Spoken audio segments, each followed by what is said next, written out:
Hello friends, मैं हूं आपके साथ नम्रता शर्मा और मेरे साथ हमेशा की तरह एक बार फिर से मेरी सहयोगी अर्णिमा मौजूद हैं।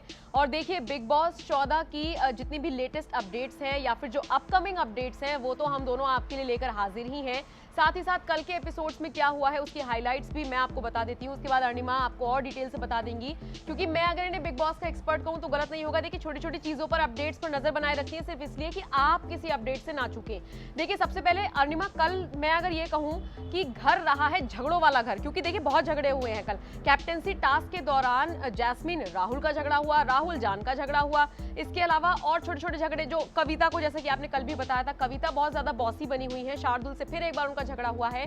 और ये जो इन झगड़ों के बीच में मुझे ऐसा लग रहा है कि भाई कल का शो शायद बहुत ज्यादा टीआरपी ले आए। इसके अलावा आने वाले जो अपकमिंग प्रोमोज हैं वो भी इस तरफ इशारा कर रहे हैं कि भाई आने वाले दिनों में झगड़े झगड़े झगड़े सिर्फ, और आपको यही दिखेगा और कुछ नहीं दिखेगा। तो आप अर्णिमा, सबसे बढ़िया झगड़ा आपको किसका लगा ये बताइए। जी नम्रता, कल का दिन सच में काफी ज्यादा इंटरेस्टिंग रहा है, झगड़ालू रहा है, ज्यादा कंट्रोवर्शियल रहा है, हम ये कहेंगे।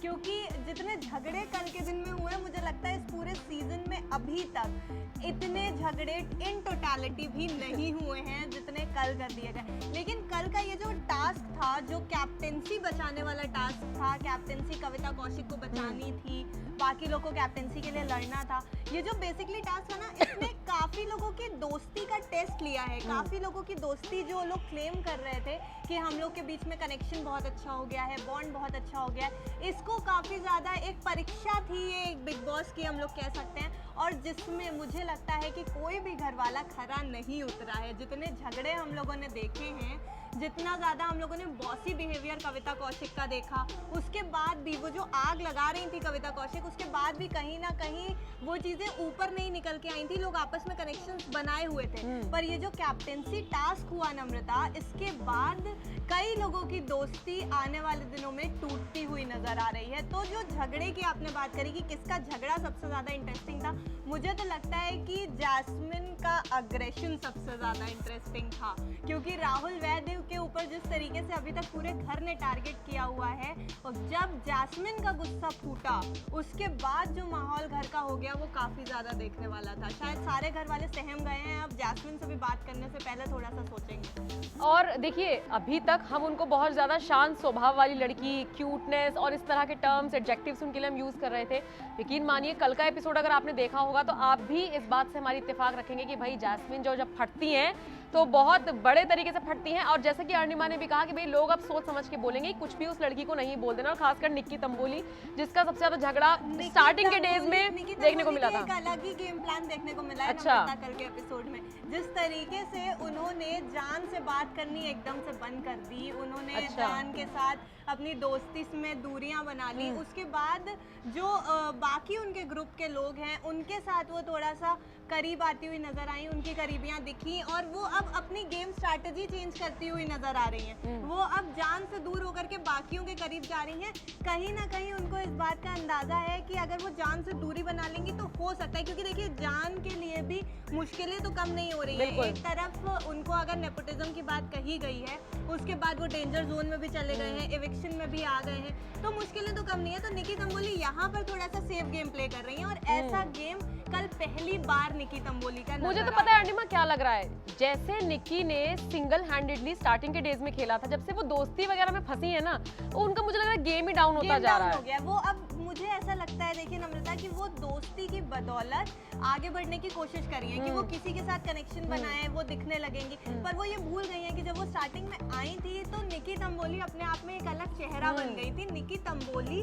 के दोस्त के रूप में बाकियों को जाना जाता था, पर अब निक्की तंबोली किसकी दोस्त है ये देखा जा रहा है। और पता है अर्णिमा, भले ही देखिए डायलॉग सुनने में बड़ा गलत लगता है, साउंड बड़ा गलत करता है, पर लगता बड़ा अच्छा है। आप तो दिख ही नहीं रहे हैं, वो जिस तरह से सही में कमेंट करती है, ऐसा बोलती हैं कि आप तो दिख ही नहीं रहे, तो मुझे ऐसा लगता है कि निक्की तंबोली जो दिखने के लिए कोशिशें कर रही हैं, वो कहीं ना कहीं वो ट्रैक से थोड़ी सी उतरती हुई दिखाई दे रही हैं, क्योंकि वो फ्रेंडशिप जोन में ज्यादा जा रही हैं अब। कि उनको किसके साथ दोस्ती बढ़ानी है। ऐसा लग रहा है कि जैसे आने वाले दिनों में नॉमिनेशंस हो या फिर किसी टास्क में कोलैबोरेशन करके खेलना हो, तो मुझे लग रहा है ना कि वो हर तरह से खेल रहे हैं। अकेले मुझे खेलना होगा तब मैं अकेले खेलूंगी, और फिर मेरे कनेक्शंस भी हैं, तभी वो हर टास्क के बाद किसी ना किसी को लताड़ देती हैं कि तुमने दोस्ती कही थी और तुमने निभाई नहीं। अब आपने कनेक्शन की बात करी नम्रता, मैं एक जगह टोकूंगी। हमारे व्यूअर्स के लिए एक बहुत ही इंटरेस्टिंग खबर है कि बिग बॉस के घर में जहां एक तरफ हम लोग आज लड़ाइयों की बात कर रहे हैं, वहीं पर कहीं पे रोमांस ब्लूम भी करता हुआ नजर आ रहा है पवित्रा की बात आप कर रही हैं, एजाज के बीच में। तो नम्रता, जो एक कनेक्शन हम लोग ने स्टार्टिंग में देखा था कि इन दोनों के बीच में खट्टी मीठी लड़ाइयाँ होती रहती थी, फिर बीच में एक फेज ऐसा आया कि कुछ ज्यादा ही बड़ी लड़ाई हो गई। वो जो ज्यादा बड़ा विस्फोट हुआ था वो अब एक लव एंगल में बदलता नजर आ रहा है, क्योंकि पवित्रा पुनिया ने हाल ही में जो अभी स्टेटमेंट दिया है बिग बॉस के घर में कि वो एजाज खान के साथ काफी ज्यादा कंफर्टेबल महसूस करती हैं, उनसे उनकी सोल जुड़ गई है, ऐसा कुछ कहा है पवित्रा पुनिया ने। तो वो काफी ज्यादा इंटरेस्टिंग लग रहा है। फिलहाल घर का माहौल थोड़ा मिक्स एंड मैच नजर आ रहा है कहीं मुझे। लेकिन अर्णिमा, आप चूंकि बारीकी से नजर बनाए हुए हैं, हर अपडेट पर आपकी नजर रहती है, मुझे बताइए पवित्रा क्या स्ट्रैटेजिकली तो ऐसा नहीं कर रही? लग रहा है उनको देख के, क्योंकि डे 1 से हम उनको देख रहे हैं, थोड़ा सा सॉफ्ट कॉर्नर तो है, पर जैसे कि एजाज ने कविता को भी बताया कि भाई पहले मुझे नॉमिनेट कर दिया, फिर मुझे पप्पी वप्पी दे रही थी, और अब देखिए जरा किस तरीके से बिहेव करे। क्या लगता है आपको? एजाज के अगर पॉइंट ऑफ व्यू से देखते हैं नम्रता, तो ऐसा जरूर लग रहा है कि पवित्रा पुनिया हो सकता है गेम प्लान की वजह से ऐसा कर रही हो, स्ट्रैटेजी हो सकती है ये उनकी। पर अगर स्टार्टिंग से पवित्रा के गेम पर नजर डालें तो वो सब जगह पर तो अपनी स्ट्रैटेजी यूज करी है, पर कहीं ना कहीं एजाज के साथ मुझे उनका कनेक्शन तो नजर आ रहा है। वो थोड़ा सा सॉफ्ट कॉर्नर है एजाज के लिए, भले ही उनसे लड़ाई करती हूँ, फिर उनके पास जाकर के उनको मनाती हूँ, बट कहीं ना कहीं थोड़ा सा एक सॉफ्ट कॉर्नर है। ऐसा ना हो कि बिग बॉस में भले ही ये लोग ज्यादा वक्त तक रहे या ना रहे, घर से बाहर निकलने के बाद हम कुछ और ही सुने कि भाई, क्योंकि ऐसा होता रहा है। हिस्ट्री रही है, इतिहास रहा है बिग बॉस का कि यहाँ पे कपल्स बनते हैं, निकलने के बाद भी ऐसा होता है। तो नम्रता, ऐसा हो सकता है, कोई बुराई भी नहीं है इसमें। अच्छा देखिए, अब एक जो लेटेस्ट प्रोमो आया है उस पर मैं अर्णिमा से थोड़ा सा उनकी राय लेना चाहूंगी। अर्णिमा, क्योंकि ये एक झगड़ों का घर है, तो मुझे ऐसा लगता है कुछ झगड़े होते हैं, कुछ झगड़े कर दिए जाते हैं। अब मुझे बताइए, मैं आपको बोलूँ आप मेरे लिए फल काट दीजिए, आपकी मर्जी, आप मत काटिए। तो इसमें भी अब लड़ाइयाँ हो रही हैं। तो ऐसा कुछ एक प्रोमो सामने आया है जिसमें भाई कविता कह रही है मैं कैप्टन हूँ, रुबीना मेरे लिए फल काटिए। रुबीना काट रही थी अभिनव के लिए फल। रुबीना ने कहा भाई मैं आपके लिए मैं क्यों काटूं, मैं तो इस चीज के लिए कॉन्ट्रैक्ट करके नहीं आई हूं ना कि मैं आपके लिए फल काटूंगी। तो इस बात पे भी दोनों का बहुत झगड़ा हुआ, और कविता ने ये भी कह दिया भैया आप मत ही काटिए, आप जिस तरह से कलप के काट रही है ना, मुझे कटवाना ही नहीं है। तो इसको लेके क्या सोचती हैं कि कविता जो है पहले दिन से क्या झगड़े ही बस यही रह गया है? देखिए, यही टीआरपी फैक्टर देंगी वो। बिग बॉस के घर में हर छोटी बात का इशू बनता है। ये पहली बार नहीं हो रहा है कि बिग बॉस के घर में नई चीजों का इशू बनाया जा रहा है। यहाँ छोटे से छोटे मुद्दों का इशू बन जाता है। और कविता कौशिक तो जब से आई हैं तब से एक बॉसी बिहेवियर दिखा ही रही हैं। हाँ। तो ऐसे में अगर इतनी छोटी छोटी बात पर कविता कौशिक इशू बनाती हैं, लेकिन कहीं ना कहीं आपने ये जो प्रोमो की बात करी, इसमें कविता मामले को ठंडा करती हुई भी नजर आई है कि रहन दीजिए रुबीना, आप मत काटिए मेरे लिए फल। तो ऐसा बिग बॉस का ये घर है, ये अगर आप ये नहीं देखेंगे तो फिर हम क्या चले जाएंगे ट्रैक पे कि एंटरटेनमेंट नहीं मिल रहा है। तो मतलब देखिए, दर्शकों के हिसाब से पूरा एंटरटेनमेंट घर में मौजूद है।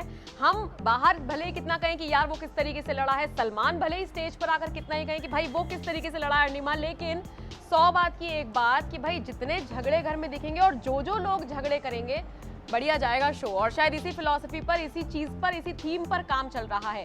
बहरहाल देखिए, अपडेटेड जितने भी प्रोमोज आए हैं उसके बारे में आपको बता दिया, कल के शो की हाइलाइट्स आपको बता दिया। अर्णिमा, बहुत शुक्रिया आपका इस तमाम जानकारी के लिए। और आप भी जरूर बताइए कौन सा कंटेस्टेंट आपका फेवरेट है। बिग बॉस को आप देख भी रहे हैं या नहीं देख रहे हैं, क्यों देख रहे हैं, और अगर नहीं देख रहे हैं तो क्यों नहीं देख रहे हैं, ये सारी चीजें हमें बताना मत भूलिएगा।